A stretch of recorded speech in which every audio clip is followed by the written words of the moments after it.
Hey guys, welcome to Faiza's cooking. నిన్న కాక మొన్న వచ్చిందో లేదో ఈ వేసవి కాలం. అప్పుడే ఎండలు దంచి కొడుతున్నాయి.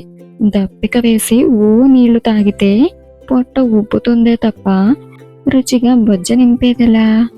ఇలాగా ప్రతి వేసవిలో దప్పిక తీర్చి కమ్మగా బొజ్జలో చల్లగా హాయినిచ్చే సాంప్రదాయపు వంటకాల్లో ఒకటి ఈ పచ్చి పులుసు.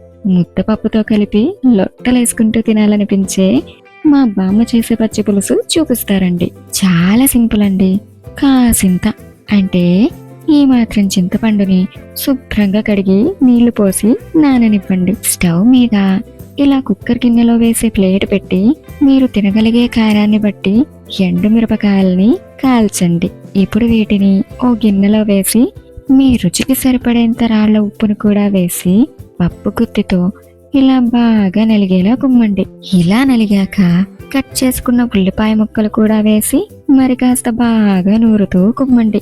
నిజానికి వీటిని చేతితో బాగా నలిపి పిసికి చేస్తారు, కానీ మనం అసలే సెన్సిటివ్. మిర్చి మండుతుంది, రాతి ఉప్పు చేతులు కోసుకుపోతాయి.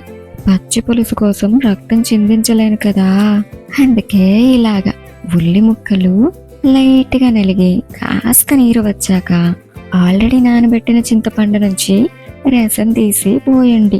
ముసల్దే గాని మహానుభావురాలు.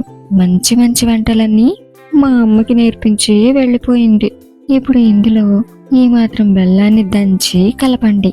ఫైనల్ గా ఆవాలు, జీలకర్ర, సాయమినపప్పు, ఎండుమిర్చి, కరివేపాకు, కాసంత ఎక్కువగా ఇంగువ ఉంటే కొత్తిమీర కూడా వేసిన తాలింపు ఇందులో కలిపారంటే గొంతులో సునాయాసంగా జారిపోతూ బొజ్జలో చల్లగా అనిపించే పచ్చి పులుసు రెడీ. నచ్చిందా? మరి ఇలాంటి మరెన్నో రుచుల కోసం సబ్స్క్రైబ్ చేసుకోండి ఫైజెస్ కుకింగ్.